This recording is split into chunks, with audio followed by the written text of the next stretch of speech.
আপনারা গণভোটে হ্যাঁর কথা বলেছিলেন, কারণ আপনারা জানতেন যে তখন গণভোটে যদি আপনারা নায়ের পক্ষে অবস্থান নিতেন, জনগণও আপনাদের বিপক্ষে চলে যেত। সে জনগণ তো ভোটের পরে তারা নিষ্ক্রিয় হয়ে গেছে, ব্যাপারটা এমন না। সংবিধান সংশোধনী করার যে লিমিটেড ক্ষমতা থাকে সংসদের, সেটাও না, একটা মাঝামাঝি জায়গায় যেখানে রাজনৈতিক দলগুলোর ঐক্যবদ্ধতা আছে, জনগণের রায় আছে, সেই বিষয়গুলোকে আমরা নতুন করে আমাদের সংবিধানে অন্তর্ভুক্ত করব সংবিধান সংস্কার পরিষদের মধ্য দিয়ে। এবং এই সংবিধান সংস্কার পরিষদের জন্য আলাদা কোনো প্রতিনিধিত্বের ব্যবস্থা না। যারা সারা দেশ থেকে জাতীয় সংসদের জন্য নির্বাচিত হবে তারাই সংবিধান সংস্কার পরিষদের সদস্য হবেন। যে কথাটা বিএনপি তখন বলতো যে সংসদের মধ্য দিয়েই পরিবর্তনটা, সংবিধানের বিষয়গুলোকে সুরাহা করা, আমরা তো ঠিক একই কথাটার উপরে এখনো আছি। সংবিধান সংস্কার পরিষদে যারা সদস্য তারা তো সংসদ সদস্যই, অর্থাৎ সংসদের ভিতরেই আমরা আছি, কিন্তু আমরা ফোরামটাকে আলাদা করতে বলছি যাতে করে সংবিধানের সাথে সম্পর্কিত বিষয়গুলোকে আমরা টেকসইভাবে আমাদের সংবিধানে অন্তর্ভুক্ত করতে পারি।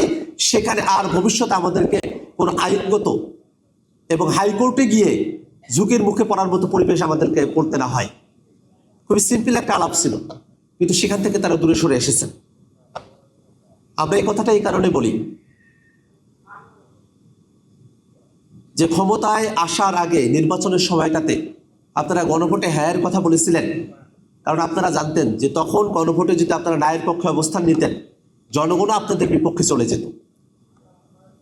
সে জনগণ তো ভোটের পরে তারা নিষ্ক্রিয় হয়ে গেছে, ব্যাপারটা এমন না। এবং শুধুমাত্র নির্বাচনের মধ্য দিয়েই বা 5 বছর অপেক্ষা করেই তারপরেই অনেক কিছু হবে, বিষয়টা তো এমনও না। বাংলাদেশের জনগণ তারা তো এই জিনিসগুলো দেখভাল করছে, তারা তো খেয়াল রাখছে, এবং তারা সকলে প্রত্যাশা করছে যে বিএনপি সরকার তারা জনগণের প্রতিকৃত যে ওয়াদা, সে ওয়াদাটা তারা পালন করবে। আমরা যেহেতু আজকে সারাটা দিন আলোচনা করব, সেখানে আমরা এই বিষয়গুলো অবশ্যই জানব যে এই যে অর্থনৈতিক খাতের দুরবস্থা, সে সময়টাতে একীভূতকরণকৃত 5টা ব্যাংক যারা পুরনো মালিক ছিল তাদের কাছে আবার ফিরিয়ে নিয়ে যাওয়ার একটা আইন করা হয়েছে। এখানে একটা জিনিস খেয়াল করে দেখেন, ব্যাংক রেজুলেশন অধ্যাদেশটা যখন তারা নিয়ে এসেছে তখন 18 ধারায় তারা একটা সংশোধনী নিয়ে এসে সেটাকে পাশ করেছে। এটা অত্যন্ত নেতিবাচক। আমরা একই কথাটা মানবাধিকার কমিশনের ব্যাপারে, দুদকের ব্যাপারে, পুলিশ কমিশনের ব্যাপারে, গুম অধ্যাদেশের ব্যাপারে, সুপ্রিম কোর্ট সচিবালয়ের ব্যাপারে যে অধ্যাদেশগুলো আছে সে ব্যাপারে আমরা তাদেরকে বলেছিলাম। আপনারা তো বারংবার বলছেন যে এখানে এই আইনগুলোতে ত্রুটি আছে, আপনারা সেই ত্রুটিগুলোকে বাদ রেখে আপনারা সুন্দর একটা আইন প্রণয়ন করতে চান। আপনারা তো সুপ্রিম কোর্ট সচিবালয়ের জন্য, বিচারপতিতে নিয়োগের জন্য, বা মানবাধিকার কমিশন, দুদক বা গুম, এই বিষয়ের যে অধ্যাদেশগুলো আছে সেখানে যদি কোনো একটা বিশেষ ধারায় যদি আপনাদের কোনো সংশোধনী প্রয়োজন বলে মনে করতেন, তাহলে সেই ধারায় সংশোধনী নিয়ে এসে আপনারা সেটাকে পাশ করতে পারতেন। সেই সুযোগ তো আপনাদের হাতে ছিল, কিন্তু আপনারা সেটা করেননি।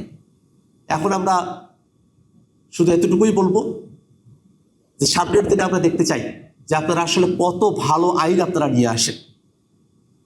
আমরা সেটা দেখার অপেক্ষায় থাকবো। সেটা শুধু আপনারা, বাংলাদেশের আপামর জনতা সেটা দেখার অপেক্ষায় আছে। আমরা সারা দিনে আলোচনা শুনবো, সে আলোচনায় আপনাদেরকে ধৈর্য সহকারে আলোচনাগুলো শোনা, কন্ট্রিবিউট করা, এবং জনতার যে রায়, গণভোটের রায়, তার অন্যথা যেন বাংলাদেশে না হয় সেজন্য সতর্ক থাকার আহ্বান জানিয়ে আপনাদের সকলকে ধন্যবাদ জানিয়ে আজকের একেবারে শুরু সেশনের সমাপ্তি ঘোষণা করছি। ধন্যবাদ সকলকে। আসসালামু আলাইকুম।